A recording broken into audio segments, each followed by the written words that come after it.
अस्सलाम वालेकुम। आज हम जद्दा की फ़ेमस मटन कढ़ाई की रेसिपी शेयर कर रहे हैं। बहुत ही मज़ेदार, इजी और टेस्टी रेसिपी है। इस रेसिपी को आप लोग ज़रूर ट्राई कीजिएगा, बहुत मज़ेदार है।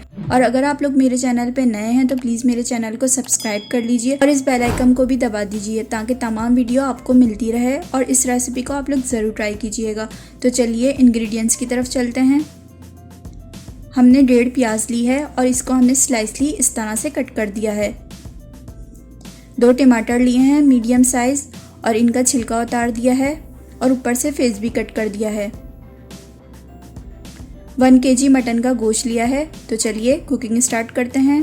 पैन में हम 1 कप वेजिटेबल ऑयल डाल रहे हैं। ऑयल के गर्म होते ही हम इसमें प्याज ऐड कर रहे हैं और प्याज को हम मीडियम हीट पे फ्राई करेंगे।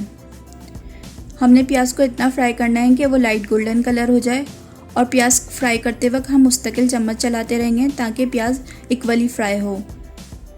तो देखिए प्याज फ्राई हो चुकी है। अब हम इसके अंदर मटन का गोश्त ऐड कर रहे हैं और साथ ही अदरक लहसुन का पेस्ट 1 टेबल स्पून ऐड कर रहे हैं।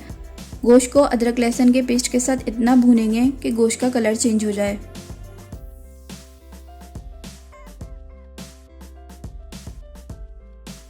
तो देखिए गोश्त का कलर चेंज हो चुका है। अब हम इसके अंदर 1 टेबल स्पून लाल मिर्ची पाउडर ऐड कर रहे हैं और लाल मिर्ची पाउडर को गोश्त के साथ ऑयल में अच्छे से फ्राई करेंगे 1 से 2 मिनट। इससे कलर बहुत अच्छा आता है कढ़ाई का। और साथ ही थोड़ा सा पानी ऐड कर देंगे ताकि लाल मिर्ची पाउडर जले नहीं और हमारी मटन कढ़ाई का कलर ख़राब ना हो। अब हम 1 टेबल स्पून कुटी हुई लाल मिर्ची ऐड कर रहे हैं और साथ ही दोनों टमाटर भी ऐड कर दिए हैं।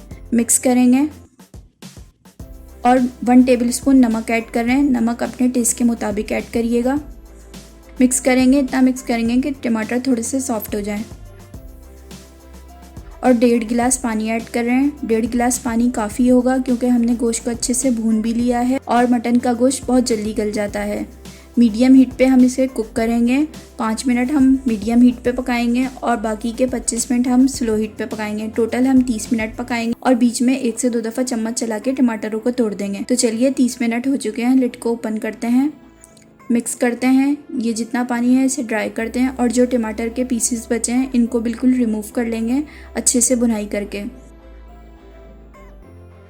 तो देखिए पानी ड्राई होना शुरू हो चुका है। इस टाइम पे हम 3 टेबल स्पून दही डाल रहे हैं और स्टोव की फ्लेम को बिल्कुल स्लो कर देंगे। चम्मच चलाएंगे। हमने इतना चम्मच चलाना है कि दही का पानी बिल्कुल ड्राई हो जाए और ऑयल सेपरेट हो जाए। तो देखिए ऑयल सेपरेट होना शुरू हो चुका है। अब हम 1 टेबल स्पून कुटा हुआ धनिया ऐड कर रहे हैं। 1 टेबल स्पून कुटा हुआ ज़ीरा ऐड कर रहे हैं। मिक्स करेंगे और इनको हमने भून लिया था। ये बिल्कुल लास्ट में ऐड करना है, इससे बहुत अच्छा फ्लेवर आता है मटन कढ़ाई का। 2 से 3 मिनट भूनेंगे अच्छे से। अब हम 2 से 3 हरी मिर्चें चॉप्ड ऐड कर रहे हैं। 3 टेबल स्पून हरा धनिया ऐड कर रहे हैं। चम्मच चलाएंगे। हमारी मटन कढ़ाई तैयार हो चुकी है। ऑयल सेपरेट हो चुका है हमारे पैन में। बस हमने इतना चम्मच चलाना है कि ये हरा धनिया और हरी मिर्ची का फ्लेवर और इन्हेंस हो जाए। तो चलिए स्टोव की फ्लेम को ऑफ करते हैं और इसको मैं सर्व करके दिखाती हूँ। इसको हमने गार्निश किया है हरे धनिये से, अदरक के स्लाइस से और लाल मिर्ची से। इस रेसिपी को आप लोग ज़रूर ट्राई कीजिएगा। बहुत आसान और बहुत जल्दी बनने वाली और टेस्ट में तो क्या ही बात है। जद्दा की फ़ेमस मटन कढ़ाई है। आप लोगों को अगर मेरी ये वीडियो पसंद आई तो प्लीज़ लाइक कर दीजिएगा, सब्सक्राइब का बटन भी दबा दीजिएगा। अपना और सबका ख्याल रखिएगा। Take care. अल्लाह हाफ़िज़।